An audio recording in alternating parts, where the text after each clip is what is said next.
English history is full of stories about ambitious kings, bloody battles, and sneaky politics.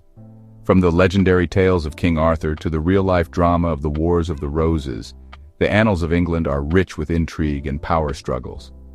But among these tales, few kings stand out as much as William II, also known as Rufus, the Red King. William II, the third son of William the Conqueror, ascended to the throne in 1087. His reign, though short, was marked by intense controversy and conflict. Known for his fiery red hair and equally fiery temper, Rufus was a king who left a lasting impression on those who knew him. His reign, from 1087 to 1100, was short but chaotic, filled with fights within his family and against the powerful church.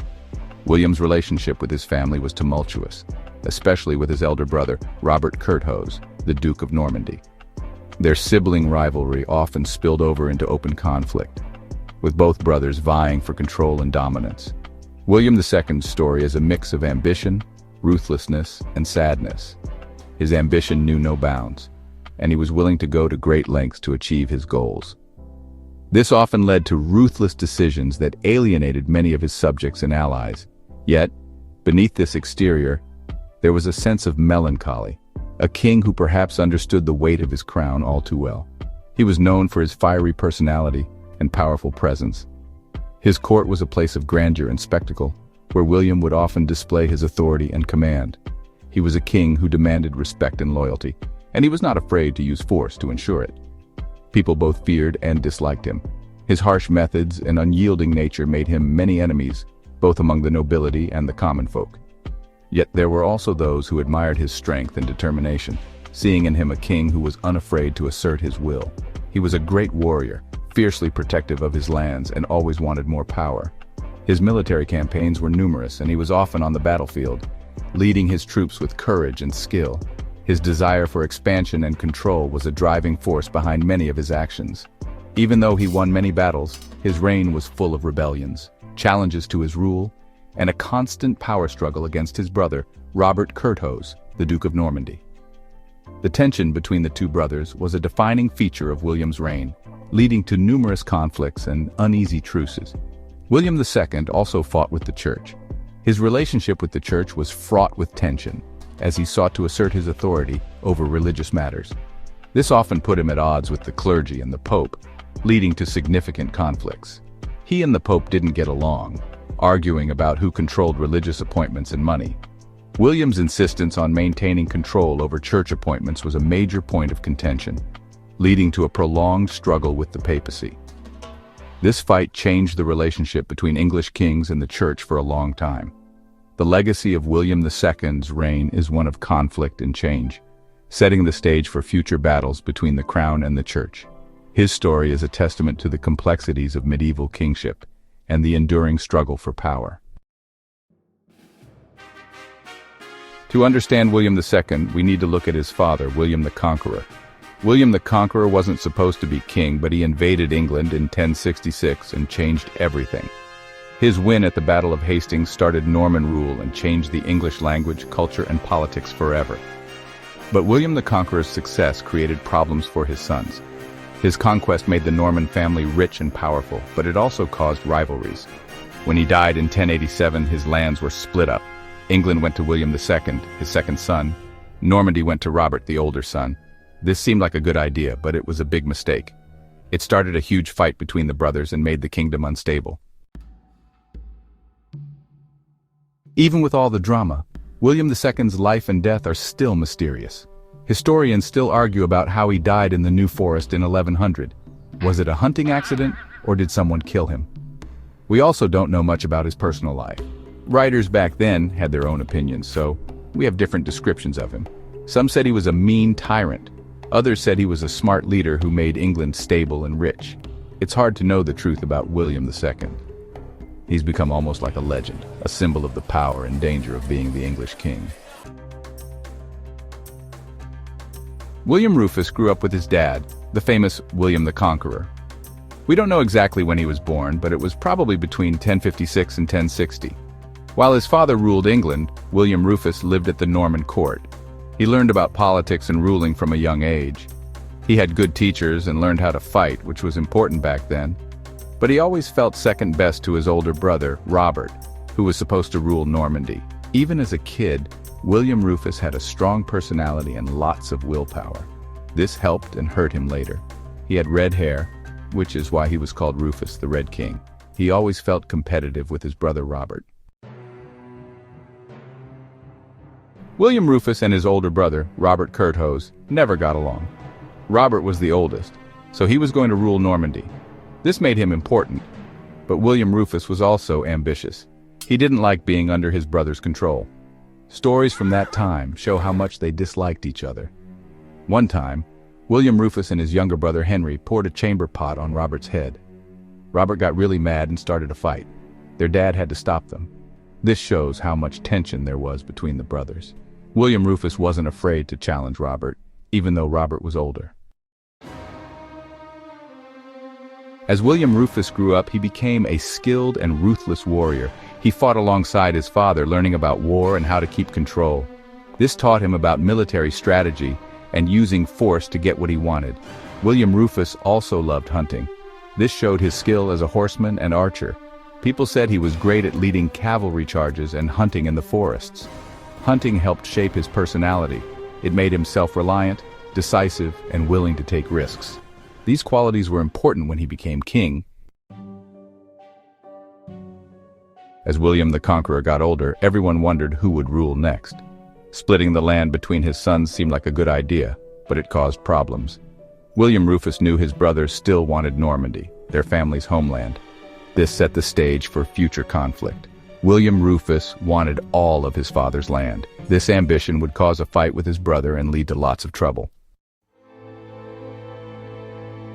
When William the Conqueror died in 1087, it changed everything.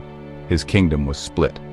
William the Conqueror had tried to keep things peaceful by dividing his lands, but it just made his sons angry and ambitious.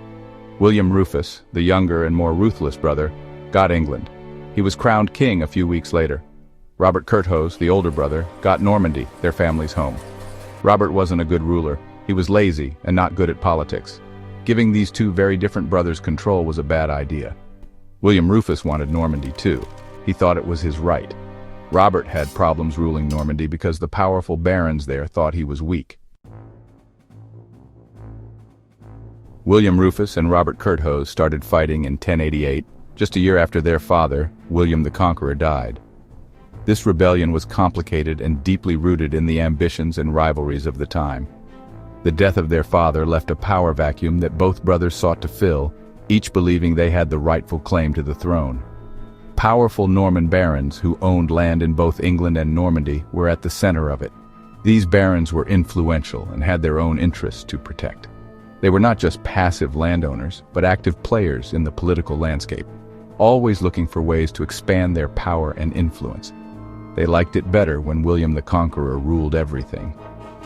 Under his reign, there was a sense of stability and order, even if it was enforced through fear and military might. The barons knew where they stood and what was expected of them.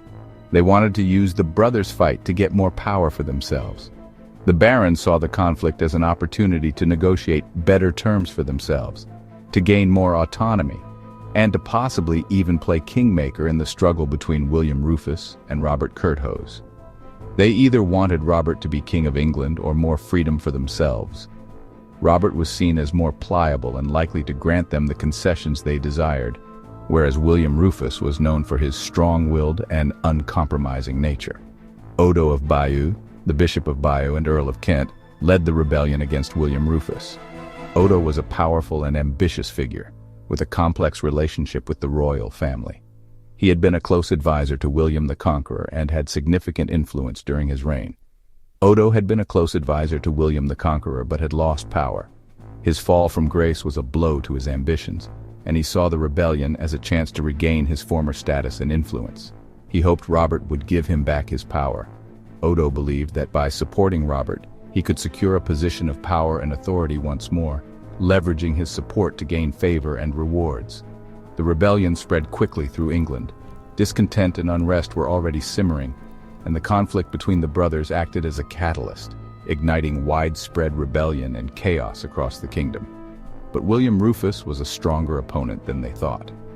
Despite his youth, He was a formidable leader, known for his military prowess and strategic acumen.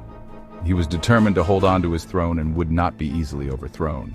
He was young, but he was decisive and ruthless. His determination and willingness to take bold actions made him a dangerous adversary.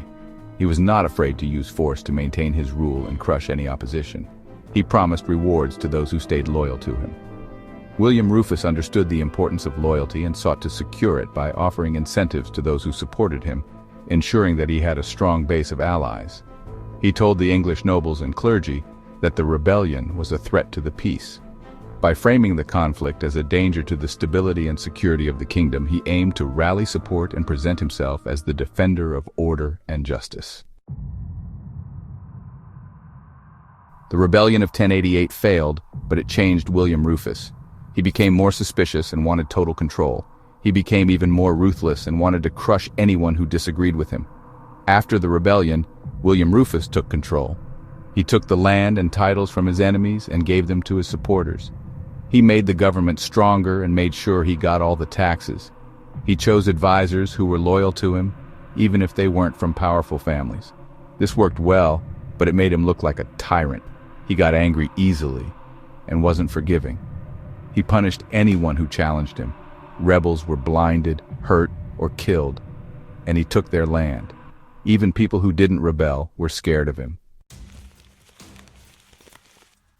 Now that William Rufus controlled England, he wanted more power. His ambition knew no bounds, and he was determined to expand his influence and territory. He was not content with merely ruling England. He sought to leave a lasting legacy as a formidable and powerful monarch.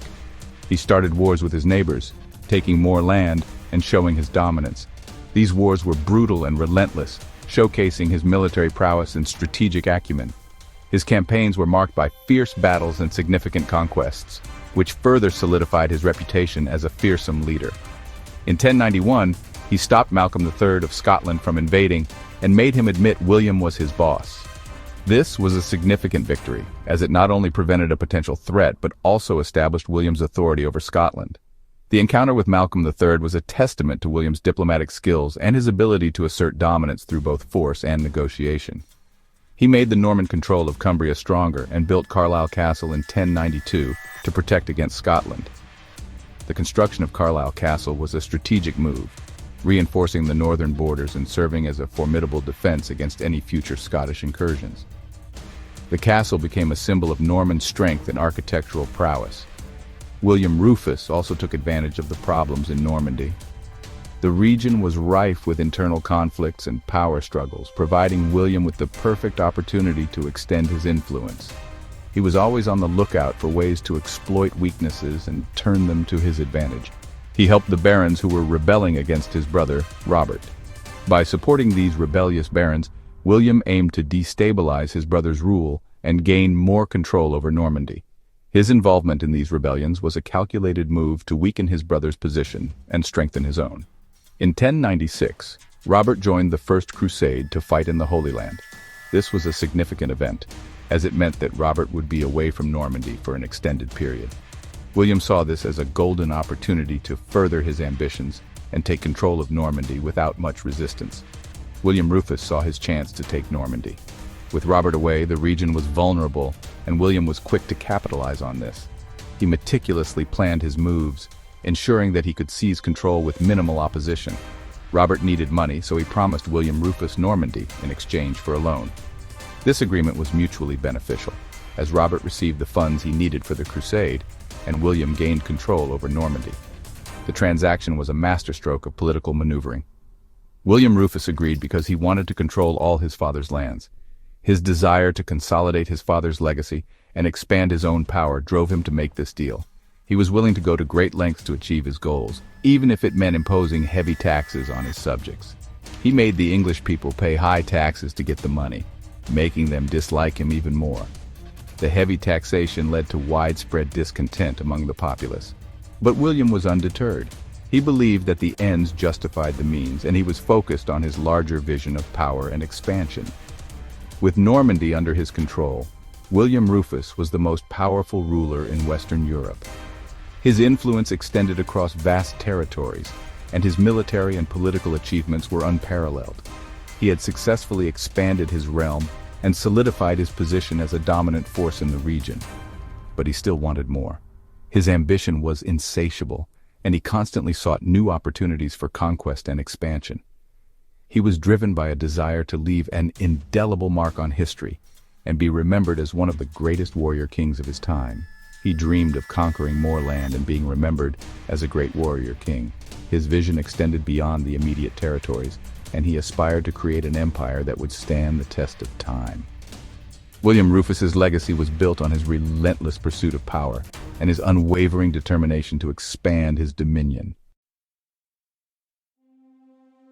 On August 2nd, 1100, William Rufus went hunting in the New Forest. He didn't know it would be his last hunt. Hunting wasn't just a hobby, it showed his power. As the sun went down, Walter Tyrrell accidentally shot William Rufus with an arrow, killing him. The Red King died there in the forest. News of William Rufus's death traveled quickly. People reacted differently. Some were sad because they thought he was a good king. Others were happy because they thought he was a tyrant. William Rufus wasn't a well-liked king. He was ruthless and greedy and didn't care about his people.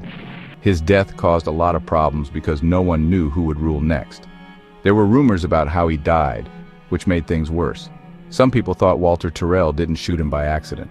Others thought William Rufus's brother Henry was involved because he quickly took the throne. William II, the Red King, is still a mystery. Historians still argue about what kind of person he was and what his reign meant. Was he a mean tyrant who only cared about power? Or was he a good ruler who made England stronger? The truth is probably somewhere in the middle. William Rufus lived in a violent time. He learned from his father that power was important. He was complicated. He could be cruel, but also generous. He was religious, but fought with the church. He was a good warrior, but also loved hunting. His reign had good and bad parts. William Rufus did some good things. He made Norman rule stronger, expanded England's borders, and made the monarchy more powerful. He improved the legal system and helped the economy. But he also did bad things. He made people pay high taxes and took their money. He caused problems for the church. His mysterious death made things worse, but William Rufus was important. He changed England, and his reign was a turning point for the monarchy. People are still interested in William Rufus because of the mystery surrounding his death. Did he die in an accident, or did someone kill him? His brother Henry benefited from his death, which makes people suspicious. We're also interested in him because he shows how complicated power can be. He was powerful but died young. Some people feared him, some were loyal to him, and some hated him. William Rufus's story reminds us that history is about real people. He was a passionate man, and his story is still interesting today. Thanks for making it to the end. I hope you enjoyed the video. How about hitting the like and subscribe button to be notified when we upload more videos on historical figures? And as always, thanks for watching.